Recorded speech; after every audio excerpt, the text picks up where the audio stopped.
Hey, yo, so now you guys, there's this story that happened, I think, in 2016. So, what happened in 2016 is I was still in high school at High Ridge Secondary School. I was a student there and I was in Form 4, the final year. For those who don't know, I studied in Kenya. Then later on, I came to the UK. So, there's this day that a guy came, these motivational speakers that they normally bring to schools. And this guy came in. He was actually he came in and they combined the two classes because then we only had two classes in Form 4. So there was Form 4 North and there was Form 4 South. I was in North, and this was we were the stubborn guys that the school has ever had.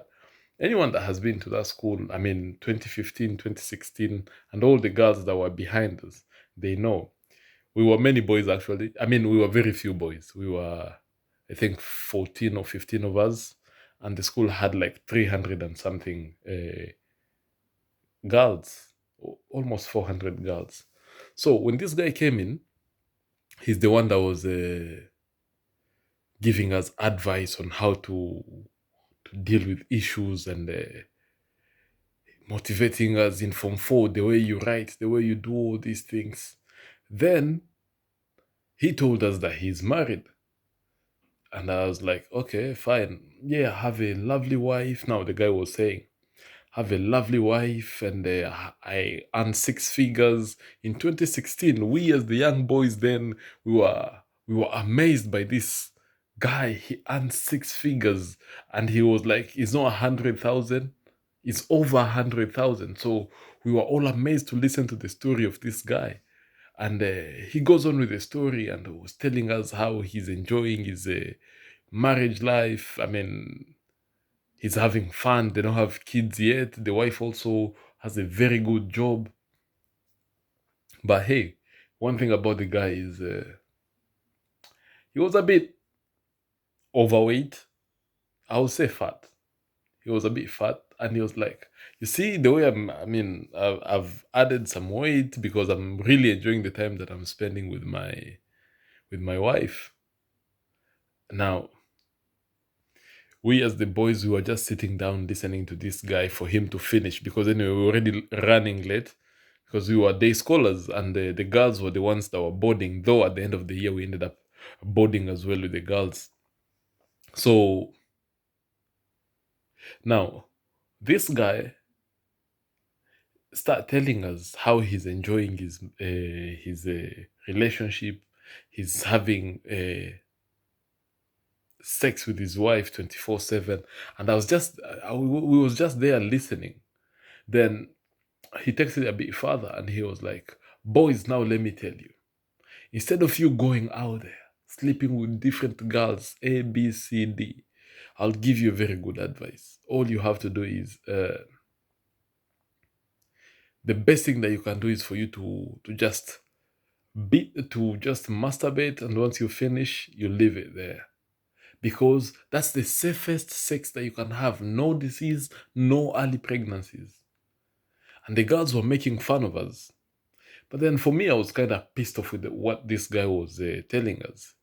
And he insisted on this. He almost ended up spending 20 minutes just talking about how it is good for guys to masturbate and all these things. And girls were laughing and laughing. Some of them were even mentioning names of some of my classmates. They never mentioned my name because, anyway, they all know. When they watch this video, they will tell you they know that I wasn't a person to be messed up with. So this guy, I'm sure, what was his name again? I think his name was Kevin Wainyoike, something, something like that. 100%. I don't forget names. So that was the guy that was motivating us. And we normally finish school at 5 o'clock. We used to finish school at 5 o'clock. Then we go home. But this guy comes in at 4:30, and he was talking all the way until 6:45. And some of us had to travel for 2 hours before we could get home. And he was just diminishing and painting the image of the boy child and encouraging people to masturbate, and especially we, the boys. It was kind of offending.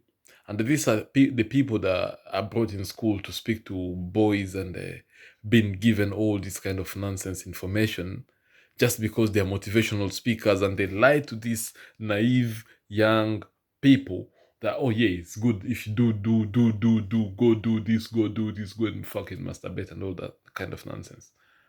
Boys, now let me tell you, here's my advice.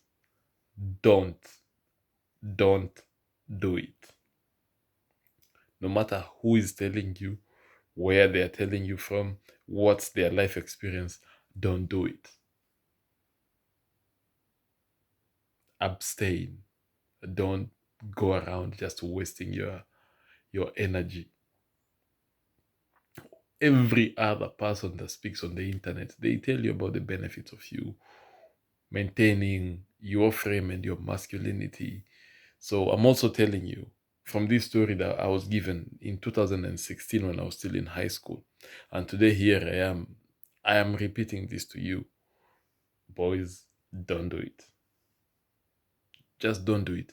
Anytime you feel your mind inakwambia, go and do something. No, don't do it. Go in the gym, go exercise, or even go for a walk. Go listen to music.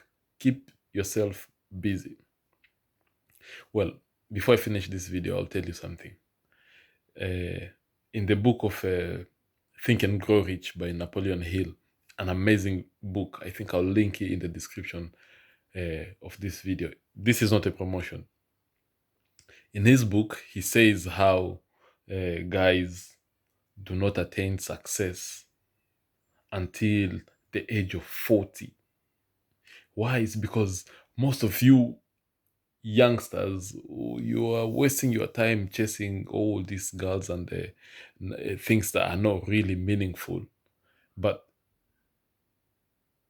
you are forgetting to put all that energy into work and developing a skill, learning something that will be meaningful to you in the years to come. So, gentlemen, stay real. Don't masturbate. Put that energy somewhere else. And you'll come here to say, thank you, big brother, for telling me this. And by the way, you've just listened to my whole story. Don't forget to drop me a like, subscribe, and tell me where you're watching this from. See you tomorrow.